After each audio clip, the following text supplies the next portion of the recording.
En México, el voto se define como una forma de expresión de la voluntad de la ciudadanía. Votar en una elección es el acto por el cual un individuo manifiesta que prefiere cierta opción, fórmula o persona frente a otras, lo que implica elegir entre distintas opciones. Son varias las razones que motivan a los ciudadanos a ejercer su derecho a participar en una jornada electoral. Entre ellas, destacan la ideología y el perfil de los candidatos, así como la confianza que generan en el electorado con sus propuestas y actitudes. También influye la conexión que tiene un partido político con los electores. Al votar, una persona hace un análisis de su entorno y realidad, factores que también son decisivos a la hora de definir su sufragio. Hoy, en Diálogos en Confianza, analizaremos las motivaciones de los mexicanos para acudir a las urnas y la evolución del comportamiento del electorado. Gracias por acompañarnos en Diálogos en Confianza. Bienvenidas, bienvenidos. Nuestro tema, ¿por qué la gente vota? Al escuchar la cápsula, se preguntaron ustedes, se reflexionaron un poco, ¿por qué voy a ir a votar el 2 de junio? ¿Realmente voy a votar porque ya analicé mi entorno, ya vi la situación, ya conozco a los candidatos, a las candidatas, hice una valoración de qué es lo que me conviene, conozco sus propuestas, los he visto cómo se comportan? Estoy haciendo una evaluación también del actual gobierno, he visto si mi situación está mejor o está peor que antes. ¿Qué consideran al momento de ir a votar? ¿Realmente reflexionan o simplemente cumplen con su obligación y el día en que están ahí en la mampara, en esos minutos de silencio, es cuando deciden de Tin Marín de Dopingüe, o van con un voto reflexivo? Compártanos su opinión, sus comentarios aquí en Diálogos en Confianza. El programa es de ustedes y lo hacemos para ustedes porque es una elección muy importante y queremos conocer su opinión.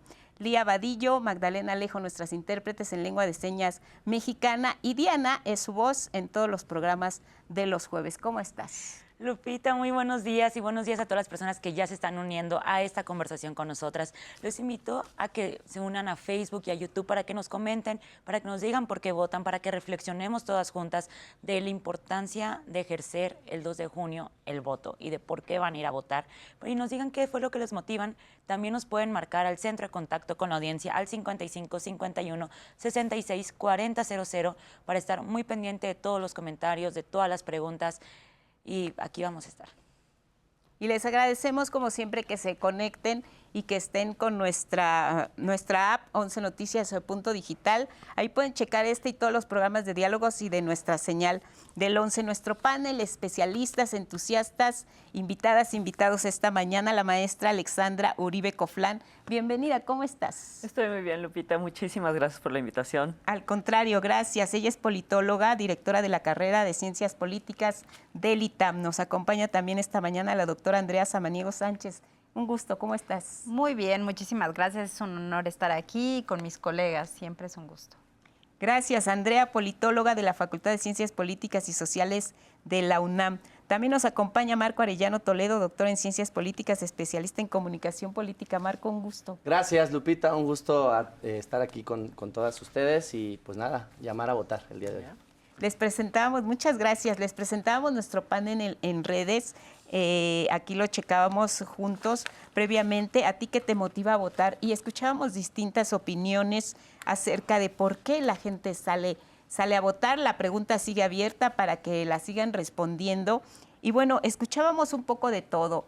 Porque quiero participar en la democracia, porque me interesa ejercer mi derecho, o yo no pienso salir a votar. Hay muchas opiniones en torno a lo que significa nuestra participación como sociedad. ¿Por qué es importante que los ciudadanos vayamos a las urnas? Bueno, es importante precisamente porque lo establece nuestro sistema jurídico, pero es una manera de legitimar que nosotros tenemos derecho a expresarnos o manifestar nuestras ideas respecto de algún tema, ¿no? O sea, nuestra forma en la que nosotros le decimos al sistema político, a las autoridades, si están bien, o sea, si a nuestro parecer están bien, están mal, y sin derramamiento de sangre, porque los otros regímenes políticos no tienen esta lógica de transición de poder sin que haya pues guerras civiles o sin que haya violencia de por medio, ¿no? Entonces, es una transición de poder pacífica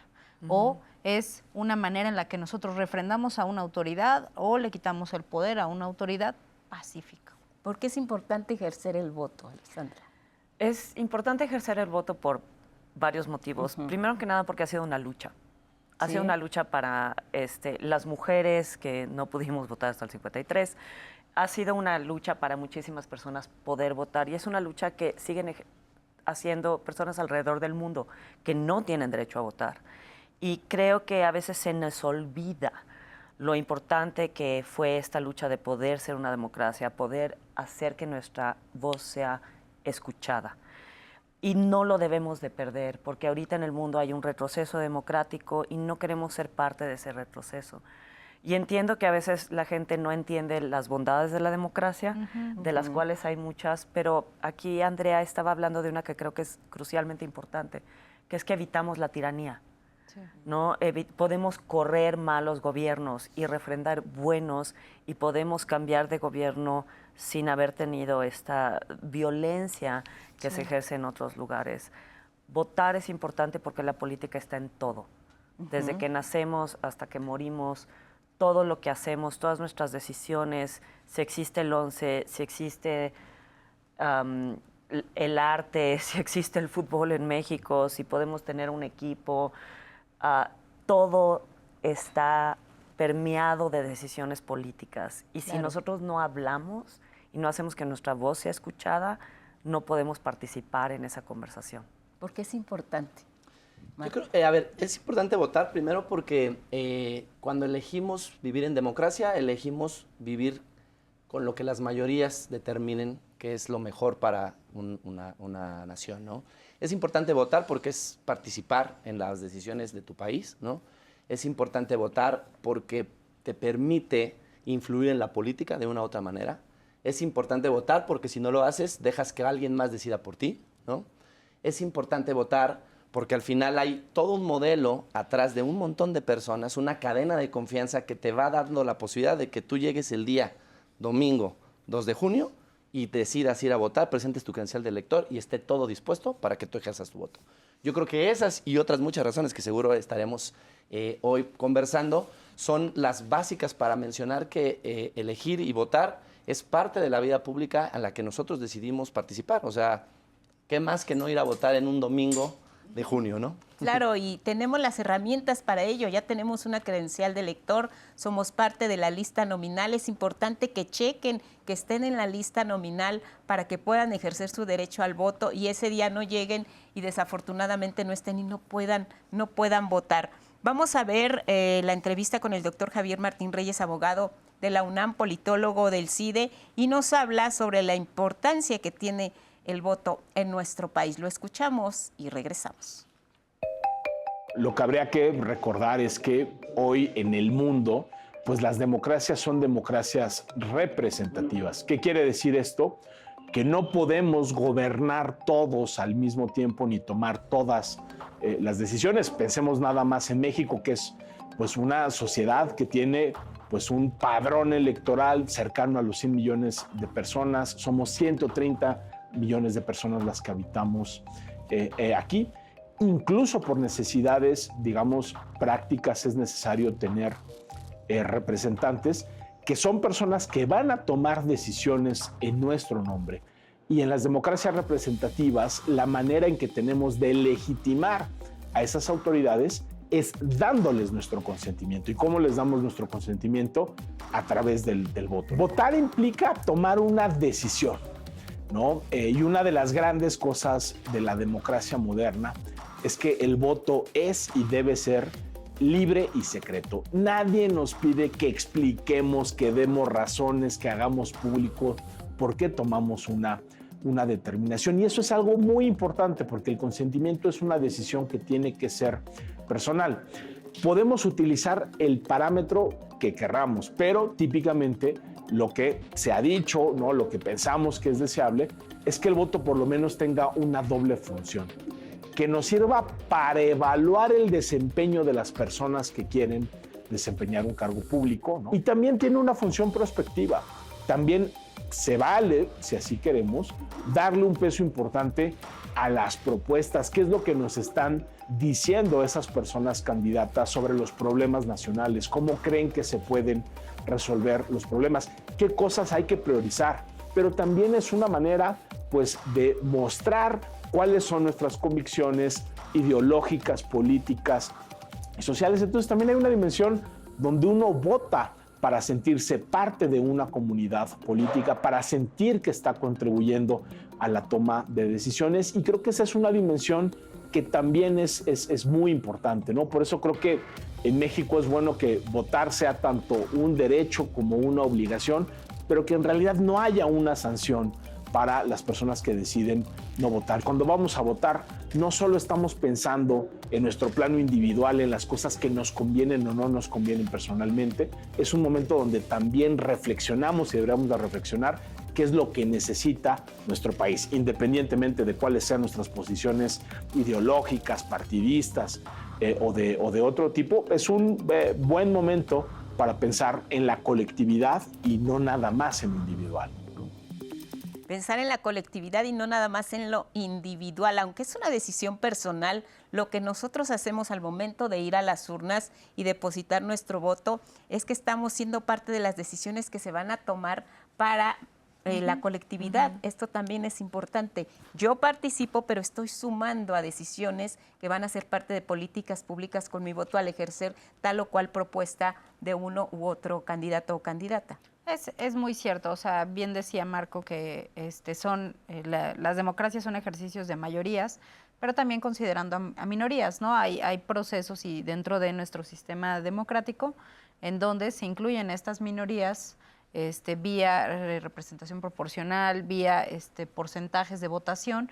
Entonces, no solamente es que las mayorías son las que toman decisiones, sino también hay un reconocimiento sobre esas minorías que tal vez por alguna razón no quedan en primer lugar, pero quedan tal vez en un muy cercano segundo lugar o lejano, no importa, pero que tienen legitimidad porque en la democracia todos tenemos la legitimidad para participar, para manifestarnos, para expresar ideas respecto de cualquier tema público. ¿Estamos involucrados realmente los mexicanos en las elecciones? ¿Nos gusta? ¿Salimos a participar? ¿Hemos aumentado el número de ciudadanos que van y se expresan a través de las urnas? Chistosamente depende de la edad. Entonces, la verdad es que en general durante las elecciones presidenciales sube la cantidad de gente que va a votar porque tenemos esta sensación de que importa más la elección. Entonces, sale a votar alrededor del 64% de las personas en las elecciones presidenciales. Y ha sido bastante consistente este número, baja un poco, sube un poco, pero es un número bastante consistente. Creo que a veces salimos a votar, especialmente los jóvenes, cuando tienen su primera credencial de elector y vas a tu primera votación y estás súper emocionado de la primera vez que votas. Sí. Me preocupa un poco que después de la primera votación, que los jóvenes después, hasta los 29 años, son el porcentaje de personas que menos votan en este país, lo cual se me hace preocupante porque son las personas que más les van a afectar las decisiones que se toman. Sabemos que votar es costoso, eso nosotros entendemos que salir a votar es costoso, igual y prefieres hacer otra cosa con tu domingo. Enterarte de quiénes son los candidatos y qué representan y tener un voto informado es costoso. Entonces me gustaría hacer el comercial para el INE, que existe este sitio de internet que se llama candidaturas.ine.mx, a donde todo el mundo puede ir con su credencial de elector, meter su sección y les va a decir cuáles son tus candidatos, qué opinan, qué piensan, cuál es su plataforma, porque si te quieres informar, y uno de los motivos por los cuales la gente no va a votar es porque no se siente informada.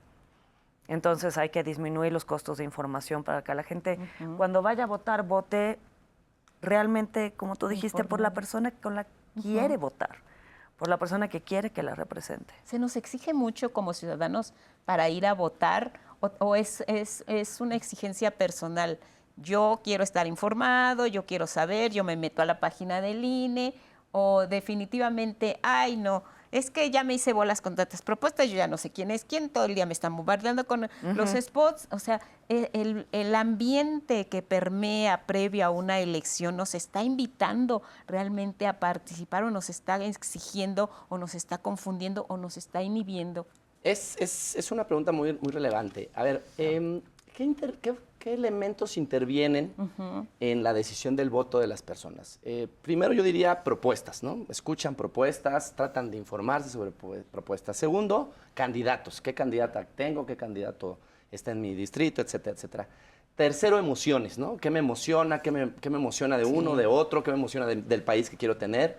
Cuarto, aspiraciones. ¿A qué aspiro yo tener? ¿Qué quiero yo ser con mi voto y con la gente a la que voy a votar? Y finalmente creo que percepciones sobre aptitud y liderazgo de los candidatos, ¿no? Eso es como, digamos, el logos desde el cual un ciudadano más o menos informado o una ciudadana más o menos informada llega a la urna. Pero ahora está el componente de la saturación de información, de la spotización y del ruido que generan las campañas. Todas esas cosas, si me permitieran una metáfora muy rápida, diría, cuando uno come algo, otra vez comida, ¿no? Cuando uno come algo, el aparato digestivo que pareciera que es menos sofisticado que el cerebro, de inmediato, si está en mal estado, te avisa. Te da una infección, te da alguna situación que inmediatamente reacciona, vomitas, ¿no? Y el cerebro, que pareciera mucho más sofisticado que el aparato digestivo, le llegan cualquier cantidad de información, ¿no? Memes, tweets, spots, programas, candidatos hablando, periódicos, y ni con una jaqueca reacciona el cerebro, ¿no? Entonces, al votante, en este logos del que yo hablaba, se le contrapone toda esta información y es muy difícil procesar. Hoy tenemos mucho más acceso a la información, pero somos más incompatibles para digerir tanta información. Y de ahí creo, sin alargarme, ahí creo que las autoridades, las candidaturas, la ciudadanía, tenemos que proveer un ambiente en donde el voto se ejerza de manera informada, y eso es el gran reto, ¿no? La verificación de noticias, la identificación de aquellas que no son verdaderas de las, ya saben, muchas cosas que intervienen. Me parece que ahí hay un gran tema para la ciudadanía para poder votar informadamente. Se vota ahora por, nunca mencionaste partidos. No, dije candidatos, pero dije partidos.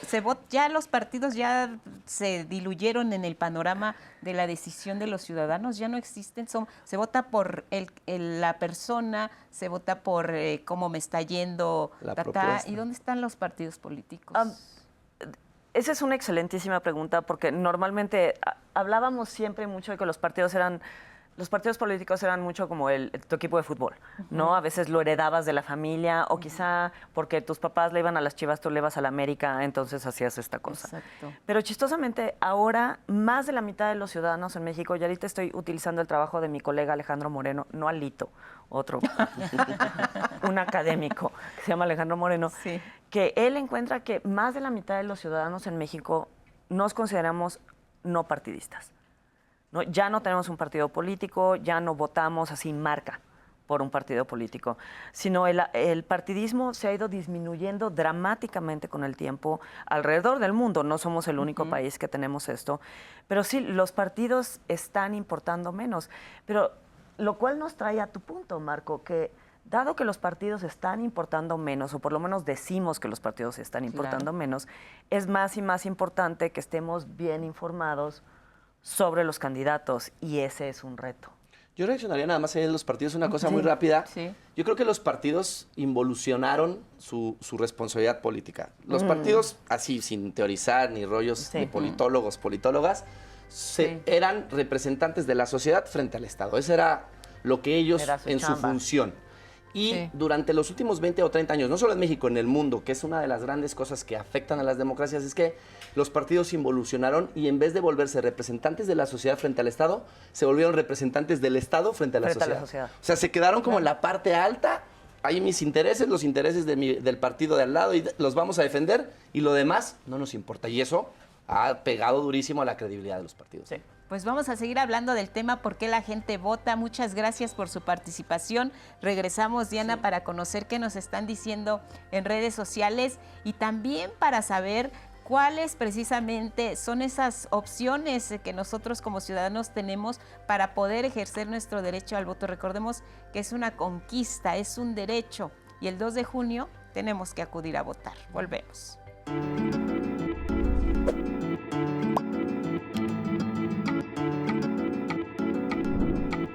Votar es una forma de expresión de la voluntad de las personas que sirve para tomar una decisión colectiva. Instituto Nacional Electoral.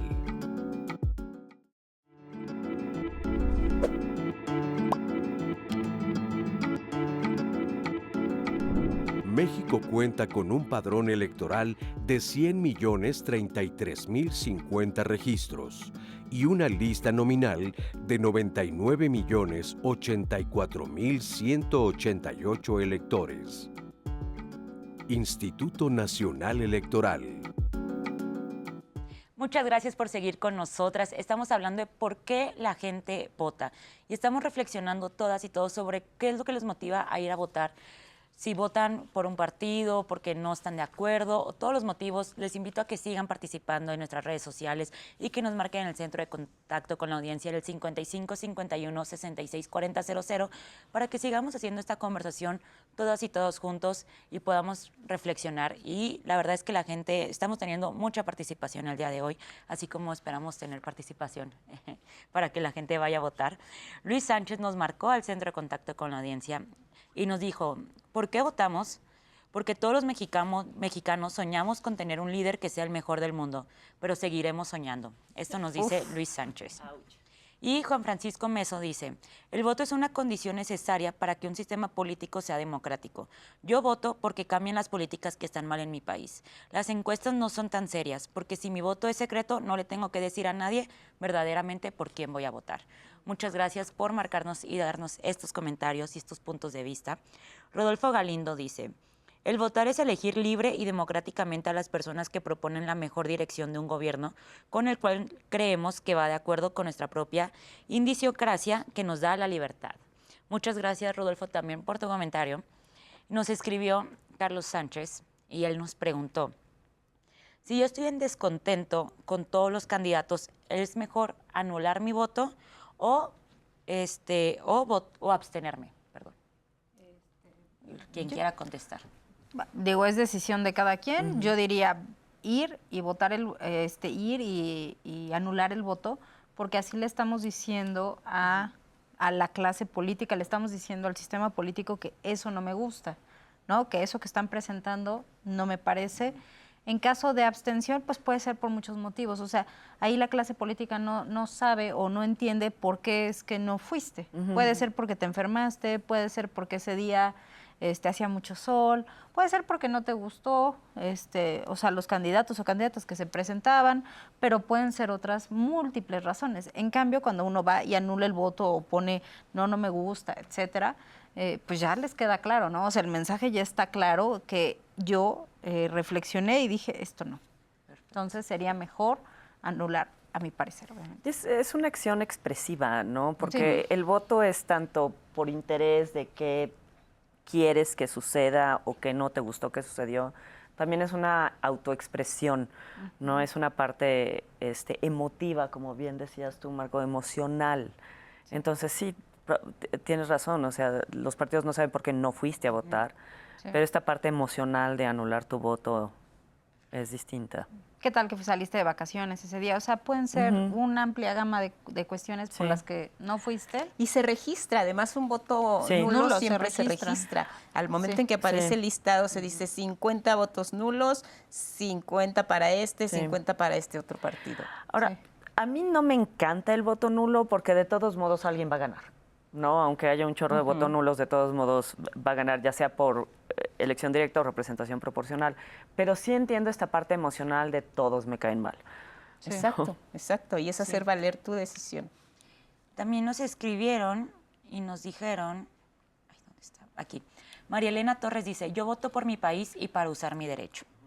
Gilberto Aguilar nos escribió y nos dice, disculpen, pero en México no hay democracia porque ningún partido hace propuestas acorde a las necesidades del país.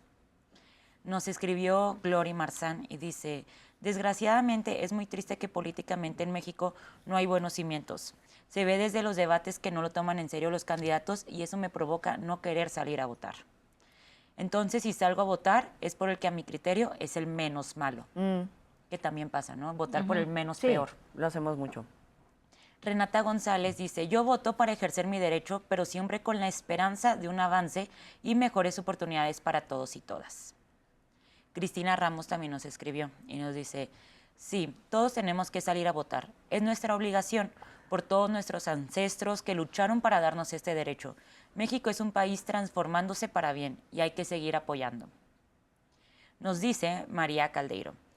Buenos días a los especialistas. Qué bonito es comunicarnos lo importante que es saber cuáles son las necesidades que tenemos en el mundo, como lo es en cada ciudad, para saber por quién voy a votar. Y Josefina Riveros dice, yo voy a votar porque es muy importante, por un futuro mejor para México. Y Manuel, no es Manuel, Psicología Manual de una Nueva Vida, nos escribió y nos dice, para poder votar hay que conocer y tener la exigencia que el que reciba el voto tenga la sutileza de trabajar con anticipación y se conozca por el trabajo que ha hecho. Y termino con este de Gloria Guzmán, que dice, al ser ciudadana mexicana y con una visión geográfica de mi país y del mundo, mi necesidad de votar es parte de responder a las necesidades de mi país. Sé de historia y geografía y no solo discursos. Creo en México. Principios antes que personas. Es un proyecto social y espero mejoras. Responsabilidad de responder a. Muchas gracias a todas las personas que están participando, que nos están diciendo qué es lo que les motiva. Sigan escribiendo. Ahorita vamos a decir más comentarios, más preguntas que tengan. Vamos a escuchar la entrevista del doctor Javier Martín Reyes, que ahorita nos va a decir cómo es que ha cambiado el voto. Vamos a escucharla. Durante muchísimo tiempo, la verdad es que en México había elecciones, ¿no? Se podía ejercer formalmente el derecho al voto, pero no había condiciones para que ese fuera un voto libre y auténtico. No teníamos elecciones que pudiéramos calificar realmente como democráticas. ¿Y por qué no teníamos elecciones realmente democráticas? Pues no porque no pudiéramos ir a las urnas, porque claro que se podía hacer, pero porque no había alternativas políticas viables. Ya sabíamos quién iba a ganar prácticamente todas las elecciones, porque no había condiciones para una competencia efectiva, no había partidos de oposición fuertes, no había condiciones de financiamiento, de acceso a los medios de comunicación, y la verdad es que la participación durante la era hegemónica del partido dominante en México, pues eran un ejercicio donde la oposición tenía un papel testimonial. Y también hay que decirlo, otra de las grandes carencias de esa época en México es que no había árbitros creíbles e imparciales. Era el propio gobierno el que hacía elecciones en las que siempre ganaba, ¿no?, el partido del gobierno. Eso ha cambiado, ¿no? México tiene una democracia imperfecta, por supuesto que es imperfecta. Hay muchísimos aspectos que se podrían mejorar, pero hoy sí una certeza tenemos, ¿no?, y en eso México sigue siendo un referente a nivel mundial, es que los votos se cuentan y se cuentan bien, ¿no? Uno de los datos que se ha repetido históricamente durante los últimos años es que hay enormes diferencias en términos de los grupos de edad que acuden a las urnas.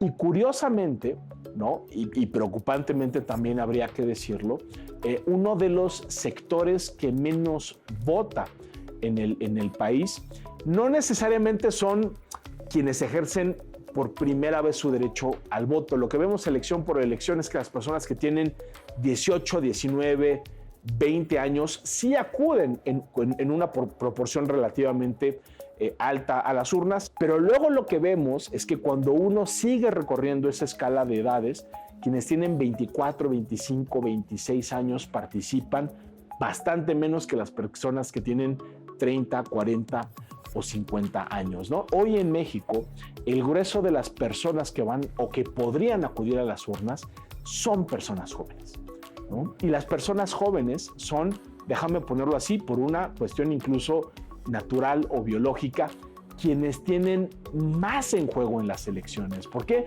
Porque las personas que hoy tienen 70 y 80 años, para poner un ejemplo, pues por supuesto que van a vivir años más donde verán las consecuencias de esas decisiones. Pero quienes hoy tienen 20 años van a tomar decisiones por representantes que van a tomar también decisiones que van a tener un impacto, pues no necesariamente durante los próximos 10 o 20 años, sino durante muchísimo más.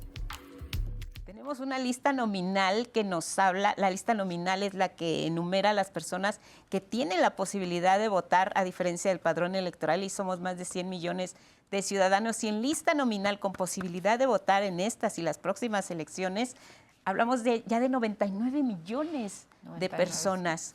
Pero en el diagnóstico que han estado ustedes haciendo el día de hoy en Diálogos y lo que hemos oído por parte de nuestros expertos en cápsula, es que los jóvenes votan cuando tienen su credencial de elector y la van a estrenar 18 a 20 años, ahí están. Pero de 20 a 30 baja el nivel de participación. Hay mayoría de mujeres por los estudios que se tienen, 52% del padrón electoral están las mujeres ahí presentes en su mayoría. ¿Qué pasa con las personas de la tercera edad? ¿Cómo se comporta el electorado por edades? ¿Tiene preferencias? ¿Abandona las urnas? ¿Es más participativo? ¿Qué podemos decir sobre esto?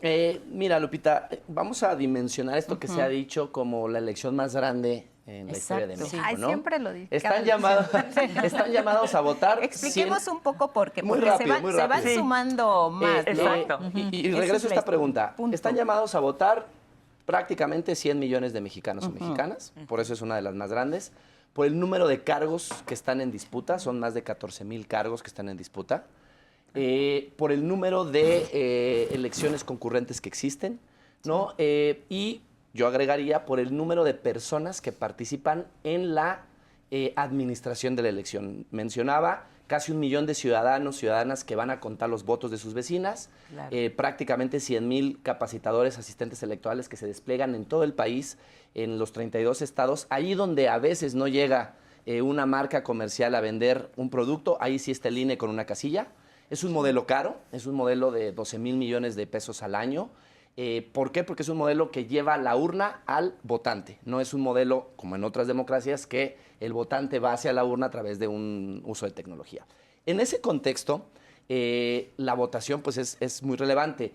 Cuando hablamos de grupos de edad y cuando hablamos de cómo se están moviendo, sí vemos que, por ejemplo, 26 millones de mexicanos y mexicanas van a votar prácticamente por primera vez. Se ubican en el quintil de los 18 a los 22 años, al menos en una elección presidencial. Imagínense lo que significa que casi 25% del total de personas llamadas a votar sean jóvenes de su primera elección. Segundo, esto que nos decía el colega de la asistencia a la elección varía conforme vas creciendo en la edad. El siguiente rango de edad, que es de 24 años a 40 años, son otros 25 millones de mexicanos y mexicanas. Entonces tenemos ahí tan solo 50 millones de mexicanos llamados a votar que no tienen más de 40 años. Y esto genera un reto para pues todos los políticos y las políticas. Y cierro diciendo, fundamentalmente cuando uno está dispuesto a votar o está buscando que alguien vaya a votar y lo incentiva, tienes que pensar en una sola cosa. Influir en la política es a través del voto, pero también puedes trascender las urnas. En México falta que nosotros trascendamos las urnas. Sí, vamos a votar el 2 de junio y el 3, ¿qué hacemos? ¿Hacia dónde exigimos? ¿Qué pasa con todos esos votos que se transformaron en un ganador y un perdedor, con mayorías, con minorías, el 3 de junio? Tenemos que también decir que tenemos que trascender las urnas a través de participación, de presupuestos participativos. Hay un montón de mecanismos sobre los cuales la ciudadanía se puede incorporar a la vida pública, ¿no? O sea, no nada más es el 2 de junio ya cumplí con mi derecho y ya voté, o en la fecha que me convoquen a las urnas y ahí se acabó como ciudadano. Pero también ahí es donde los ciudadanos esperamos ya la respuesta a nuestro derecho. ¿Y a quién le corresponde esa respuesta? Al que elegimos o a la que elegimos, ¿no? Sí. Absolutamente. Y no tenemos que estar involucrados en todo. O sea, claramente nosotros tres tenemos una perspectiva, pero tampoco es que los ciudadanos tienen que estar involucrados en todo y les tiene que importar todo. Todos tenemos una cosa en particular que nos importa, sea el cambio climático, sea el bienestar de los animales, sea la educación, la salud. Y ahí es donde podemos participar específicamente en cosas que a nosotros nos importan. Pero tienes totalmente la razón, Lupita.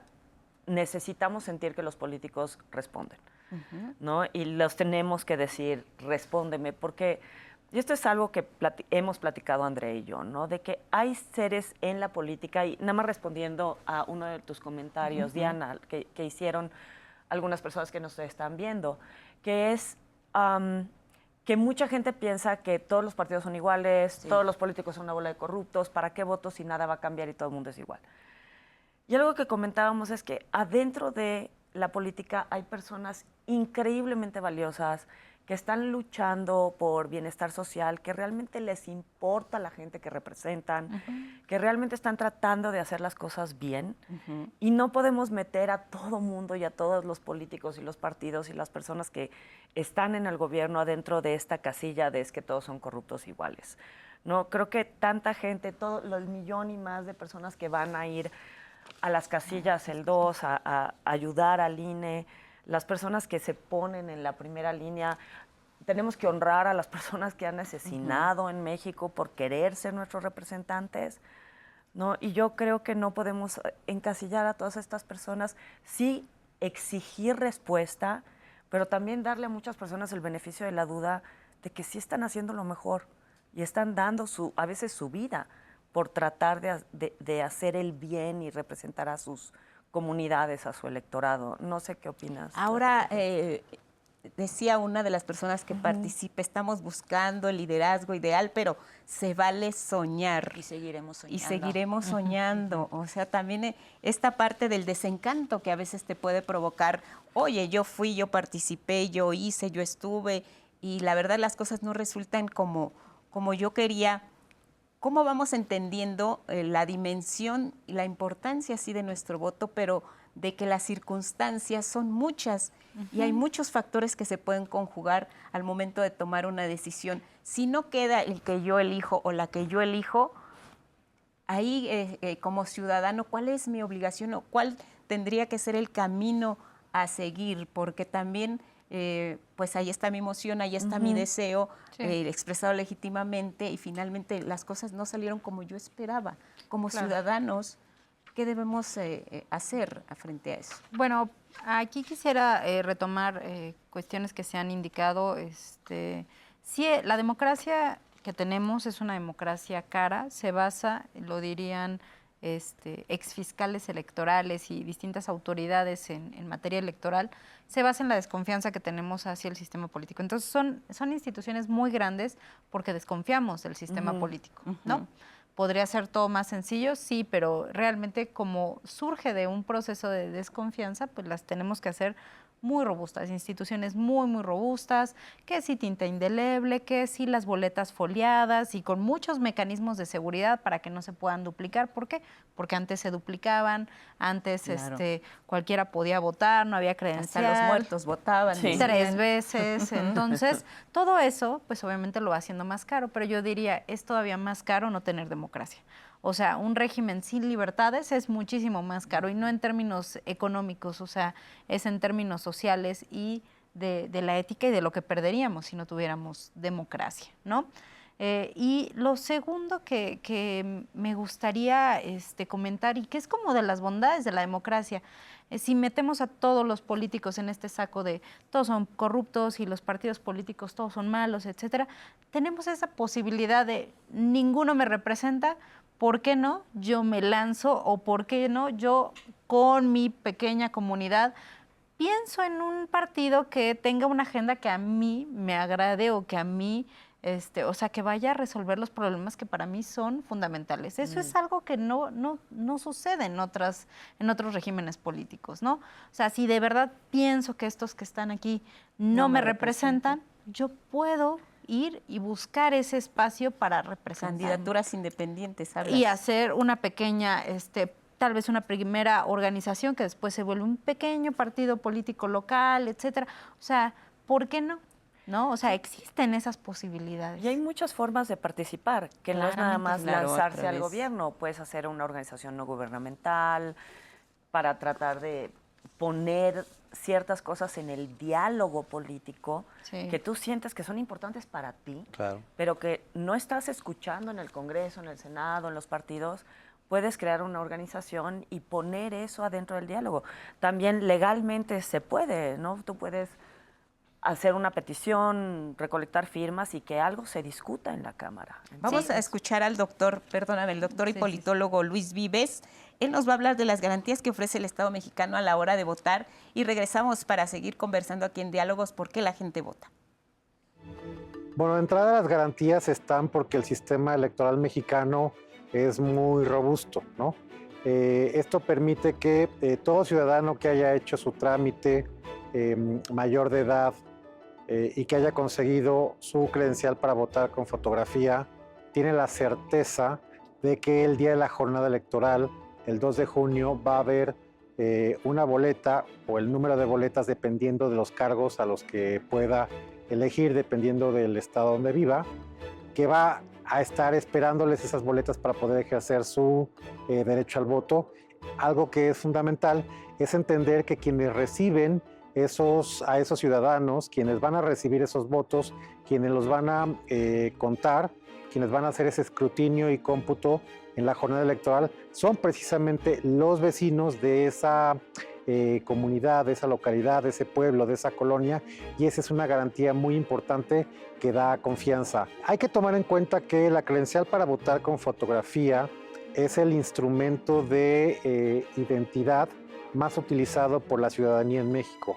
Esto es, cuando todavía eres menor de edad, pues estás esperando con muchas ansias que lleguen los 18 años para poder sacar tu credencial para votar y tener ese instrumento de identidad que te va a servir no solo para votar, sino para identificarte en cualquier trámite y requerimiento que se tenga. Entonces, ciertamente hay un entusiasmo por obtener la credencial y se aprovecha en efecto para esto que se llaman los primovotantes, ir a estrenarte en tu calidad de ciudadano, de mayor edad y de participar en una elección. Sin embargo, la verdad es que lo que hemos visto es que en los siguientes años, la siguiente década de vida, pues sí baja ese entusiasmo y esa participación, y después, a partir de los 30 y conforme se tiene esta conciencia y esta madurez de la importancia del voto, pues de nueva cuenta se reactiva. Los partidos son centrales en la elección. Los partidos, digamos, más allá de la posibilidad que existe en la postulación de candidaturas independientes, los partidos son los vehículos, quienes postulan principalmente a estos ciudadanos, a estos políticos, a estos cargos de elección popular. Entonces, en esa lógica, tienen que hacer campañas muy positivas, campañas de contraste, campañas muy constructivas que inviten a la ciudadanía a votar. Y por supuesto, pues esta es una labor de mucho acompañamiento social, en lo cual pues, los medios de comunicación también deben de tener un papel muy activo para invitar a la ciudadanía a participar y que ejerzan el derecho al voto y que acudan a la cita en las elecciones generales del próximo 2 de junio. Gracias a Horacio Vives por su participación.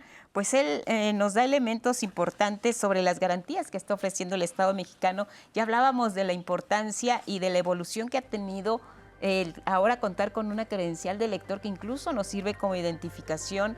Las boletas electorales, más de 300 millones se van a imprimir para esta elección, están resguardadas por el Ejército Mexicano. Al momento de contar los votos, ahí están los ciudadanos que son nuestros vecinos. Nosotros, si nos acreditamos incluso como observadores electorales, el día de la jornada podemos ser testigos de lo que está ocurriendo. Entonces hay garantías suficientes para poder confiar en un proceso electoral limpio y transparente. Volvemos.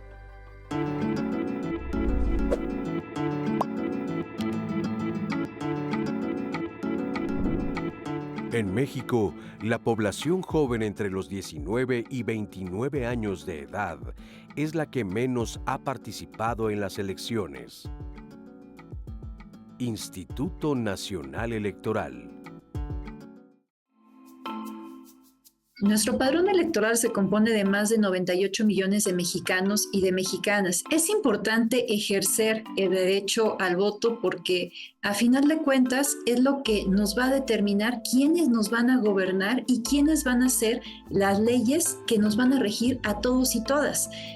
puede ser que decida no participar una persona, pero lo cierto es que con o sin la participación de esa persona, la decisión se va a tomar y es mejor que nos involucremos en una decisión que nos va a afectar o nos va a beneficiar a todos y todas. ¿Cómo se construye la confianza de la ciudadanía para la emisión del voto? Primero, hemos hablado muchas veces de que nuestro Sistema Nacional de Elecciones se ha construido en la base de la desconfianza y eso ha hecho que tengamos muchísimos candados de seguridad que se aplican, sí, para las boletas electorales, en donde se imprimen en papel seguridad y tienen muchísimos elementos de seguridad para que no se puedan falsificar.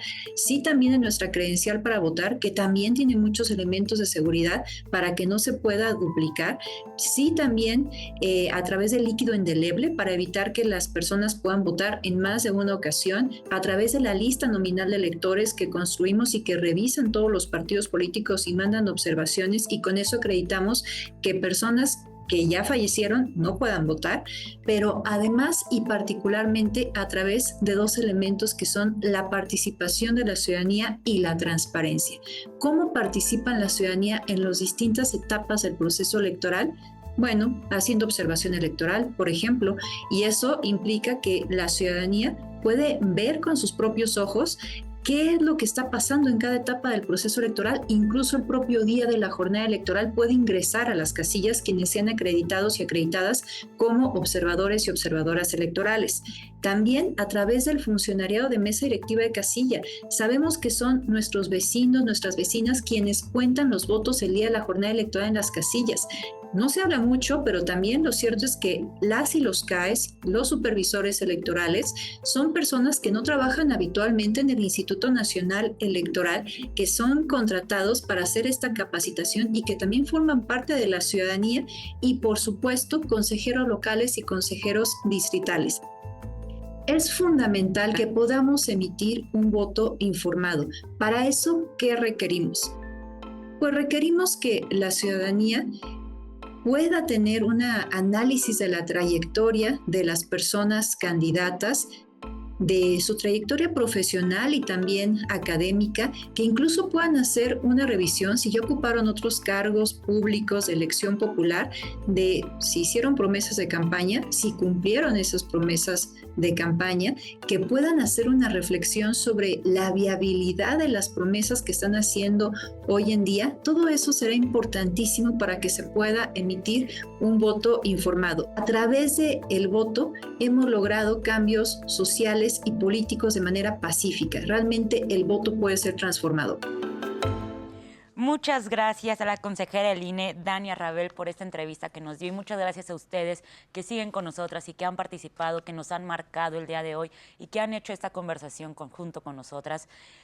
Pueden ver este programa, se va a quedar en las redes sociales, lo pueden ver en la aplicación de 11 Más para que la descarguen desde su teléfono y puedan llevar el 11 siempre con ustedes. Voy a irme directo ya a todas las llamadas que tenemos porque tenemos varias y quiero yo aquí decirles la opinión y la voz y los comentarios de la gente. Nos llamó una persona y su comentario anónimo dice: se dice que el voto debe ser secreto con respecto a las urnas. ¿Por qué se permite que los partidos políticos o candidatos a través de los medios de comunicación pidan votar por ellos, sin plantear ideas ni propuestas? Se debería de invitar a emitir el voto libre y secreto. ¿Qué le podemos decir a esta persona? El voto es libre y secreto. Hablábamos un poco de esta idea de hay mucho ruido, está aturdido la gente de escuchar tantos spots, ver tantas campañas, ver material propagandístico en las calles, la familia hablando de política. Claro. Te vas, te levantas el domingo, pero cuando entras a la urna y te ingresas con tu boleta, hay silencio. Y eres tú con tu boleta para votar libre y secretamente. Quizá lo que nos dice la pregunta tiene que ver mucho con las persuasiones que generan los candidatos, los partidos, las candidatas de los partidos, para que voten por uno o por otro. En democracia eso se vale. Ahí está consagrado en la Constitución, en el 41 constitucional, que los candidatos pueden hacer campañas y pueden llamar al voto a persuadirte del voto. Pero el voto, cuando tú llegas a la urna, es libre y secreto. Sí. Así te hayan querido pagar, así te hayan querido llevar y traer en un camión y decirte que te van a... Lo que sea, en ese momento se te garantiza que es libre y secreto, ¿no? Perfecto, muchas gracias. La señora Alonso nos marcó y nos dice, si yo me encuentro fuera, ¿puedo votar donde sea o tengo que estar en mi comunidad? Bueno, ahí va a depender mucho el caso, pero para estas situaciones que salí de vacaciones, que ese día fui a visitar a mi familiar que está enfermo, lo que sea que pudiera ocurrir y que imposibilita que yo esté en mi casilla, o sea, la que me corresponde, existen casillas especiales, pero se estila que son para casos excepcionales, ¿no? O sea, por alguna razón no estoy en mi lugar, en mi domicilio, entonces utilizo la casilla electoral. Tienen boletas contadas, o sea, son casillas que no tienen muchísimas boletas ni nada por una cuestión de seguridad. Entonces, solo en casos excepcionales yo los invitaría a que usaran esas casillas. Y una pregunta, ¿todos los estados tienen casillas especiales? Sí. Ah, ok. El sitio de internet del INE da específicamente qué casillas tienen casillas especiales. Ah, perfecto, muchas gracias. Alfredo Gutiérrez dice, ¿qué está haciendo el INE para que todas las personas tengamos confianza en votar? Por todo lo que hemos visto y pasado desde hace muchos años, donde existen los robos por parte de todos los partidos políticos. Yo diría... perdón, no, adelante. No, sí. contesta. Es que me quedé con esta idea de no tenemos que echar al saco roto todo lo que hemos ganado en materia de elecciones. O sea, llevamos 30, 35 años con una gran preocupación por las elecciones en el país. Recordemos que uno de las frases más importantes de este país es sufragio efectivo, no reelección. No reelección. Detonó una revolución armada de 10 años de lucha armada, de 1910 al 21, y se resuelve 20 años después de la revolución, pero detonó una revolución el problema del sufragio efectivo, que no se materializa si no es hasta más o menos 1997, ¿no? Hemos tenido una larga tradición de fraudes, de una serie de acciones perniciosas de los actores y de la gente que hace política por truquear los votos, pero después de 1997, me atrevería a decir yo, a la fecha, cada vez se han normalizado los procesos electorales. Las elecciones son un ejemplo claro de que se pueden hacer bien las cosas. ¿Hay desconfianza todavía? Claro, la ciudadanía se manifiesta que hay desconfianza, pero hay una cadena de una serie de elementos que se van dando en donde autoridades electorales, partidos políticos, ciudadanía, participan de manera ordenada durante 8 meses para que el día que sea la elección tú tengas tu boleta, ¿no? Y es increíblemente difícil cometer fraude. O sea, es en serio. Y para cualquier persona que ha trabajado como funcionario de casilla o que un familiar suyo ha trabajado como funcionario de casilla, saben perfectamente bien lo difícil que es. Claro. ¿No? Porque, como bien dijiste, están custodiados por el ejército, hay tinta indeleble, hay observadores electorales, son nuestros vecinos, nuestros padres, nuestros abuelos los que están en la casilla. Es increíblemente complicado. Se pone una manta después diciendo exactamente cómo salió el voto. Gente te está observando como halcones para ver cómo votaste, cómo contaste. Hay el conteo distrital. Está el conteo después. distrital, se ponen mantas, te siguen, está el PREP. O sea, es súper difícil hacer fraude, pero tienes razón. Yo creo que seguimos con arrastrando el pasado cuando ya realmente no es así. Y yo ahí me gustaría incluso añadir, ¿no? O sea, estas personas funcionarias de casilla son electas por sorteo, no es así como que ellos levantan la mano y dicen yo quiero, sino electas por sorteo para que sea todavía más azaroso la cuestión, ¿no? Entonces pueden ser personas con ciertas afinidades o ideología política de uno o de otro partido, no es así como, no, todos los que son funcionarios de casilla son de tal partido, no es cierto, es un azar completo. Se elige por mes de nacimiento, ¿no? Ese es como el proceso. Entonces ya a partir de ahí dicen, todos los que cumplen en tal mes pueden cuyo ser apellido inicie con tal, son funcionarios de casilla. Entonces todavía le agregamos un componente más de dificultad. Y ha funcionado, o sea, hay que darle también crédito a nuestras instituciones. O sea, siempre hablamos de lo negativo, hay que darle crédito a nuestras instituciones. Ha habido 3 alternancias en los últimos años. Y cuando hablamos de alternancia, ¿qué estamos diciendo? Que gobernaba un partido y después gobierna otro. O sea, después de una elección, gobierna otro. Y ha habido 3 alternancias en los últimos 24 años y ha sido pacífico, porque en otros lugares donde no hay democracia, esto solo se permitiría vía una vía armada, ¿no? O sea, con guerra y con mucha violencia. Entonces, funciona. Justo esta llamada de Isabel Soto más o menos habla como sobre la alternancia, ¿no? Dice, cuando voté por primera vez no supe por qué lo hacía. En ese momento el presidente de este tiempo nos comentaba que habría un gran cambio, así que voté por él. Pero fue un desastre. Después me dejé guiar por las apariencias porque el presidente postulado era guapo y nuevamente me equivoqué. Actualmente me informo de lo que pasa en el gobierno, leo y me oriento sobre cuáles actividades convienen para la ciudadanía, ya que ahora que estoy grande, considero que es importante notar la trayectoria de los representantes, que no manipulen y no dejarnos guiar por su aspecto o personalidad, así podremos tener una clara decisión. Bravo. Rebeca Salazar dice, yo voto porque es mi obligación hacerlo. Me gusta analizar todas las propuestas y he visto los avances en estos últimos años, pero sigue siendo la corrupción y la violencia la cual afecta al país. María de Los Ángeles. El voto es un derecho que históricamente nos hemos ganado y lo debemos ejercer. Es una responsabilidad colectiva.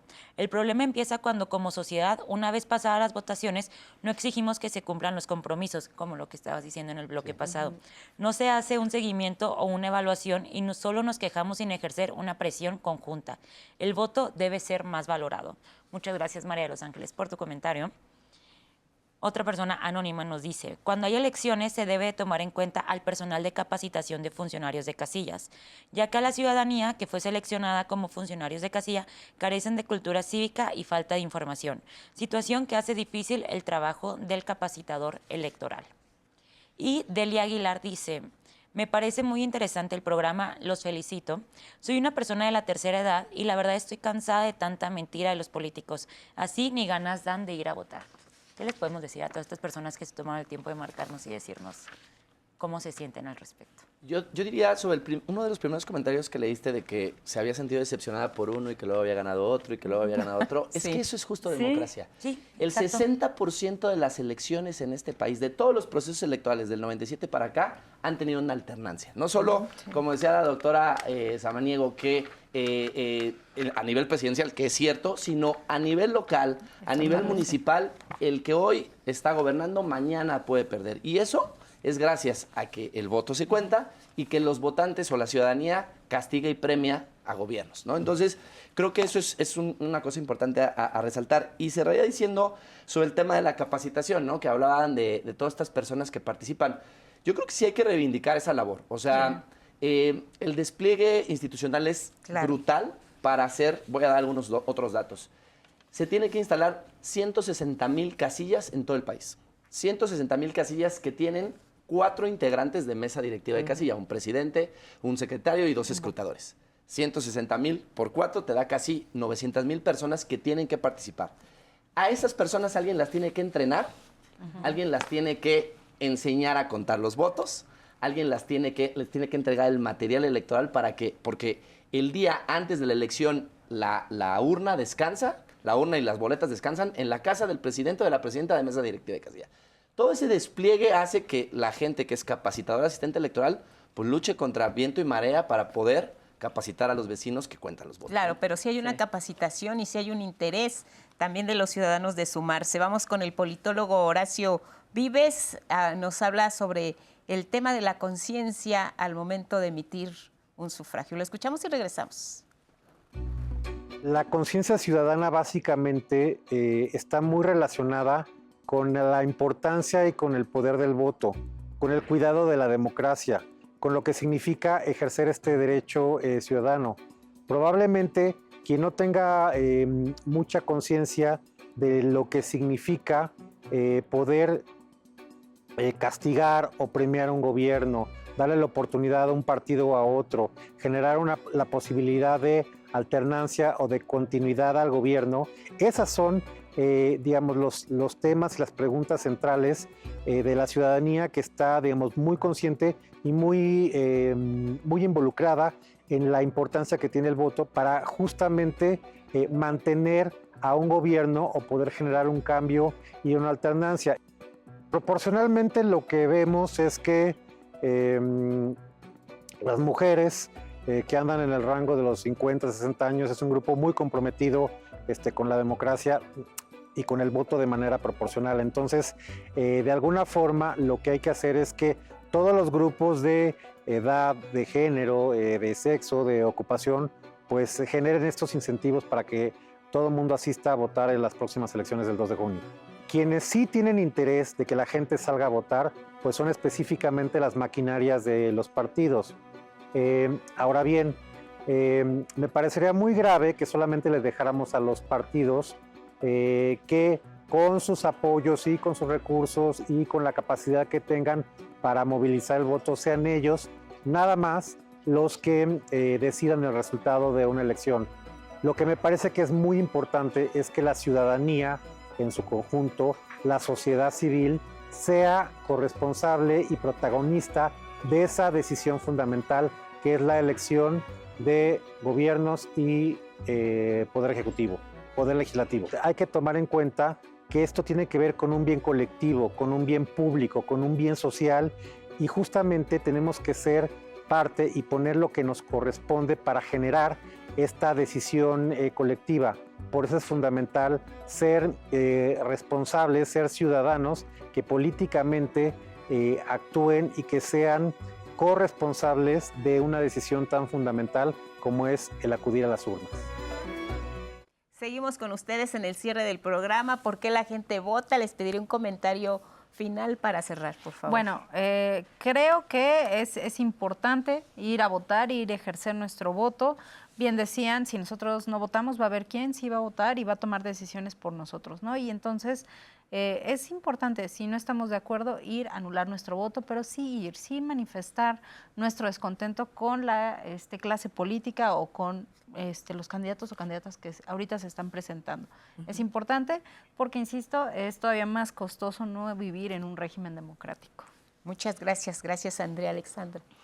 Totalmente de acuerdo, Andrea. Y si se quieren informar más, otra vez, candidatos.ine.mx para que sepan exactamente por quién pueden votar, si quieren votar por ellos. Y nos vemos en las urnas.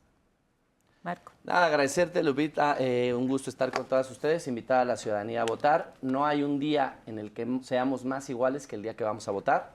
Todos los votos cuentan lo mismo, todas nuestras credenciales valen lo mismo. No tenemos derecho a pasar por una fila VIP o por una fila tal. No tenemos que pagar nada, podemos votar y es el momento en el que más iguales somos. Vayan a votar, por favor. Y lo que quisiéramos también como medios de comunicación es que la noticia es que sean elecciones en paz, tranquilas, en un ambiente de cordialidad y que derrotemos al abstencionismo. Hay que participar. Hasta la próxima. Se quedan con homeopatía. Y yo.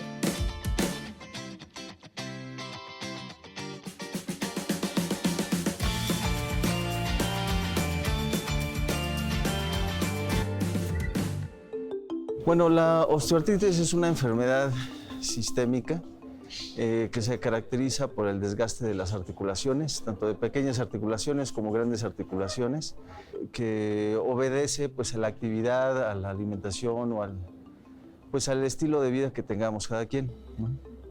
También hay una predisposición genética.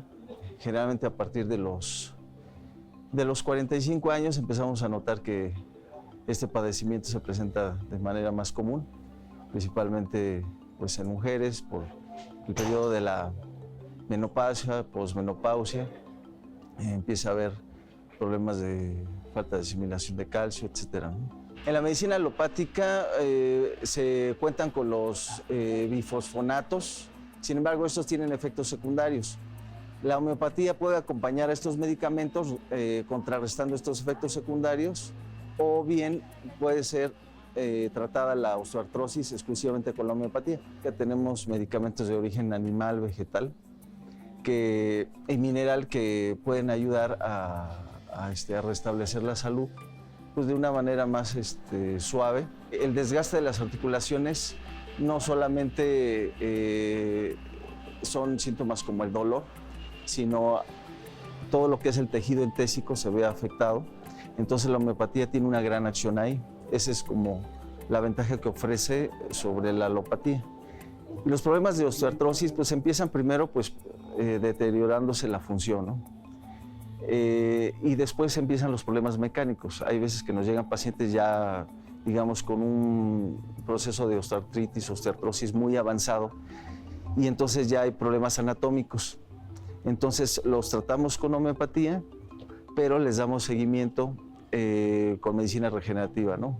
Esto implica el trasplante autólogo de células madre mesenquimales, de médula ósea a las articulaciones, casos de coxartrosis, lumbalgias, cervicalgias, etc.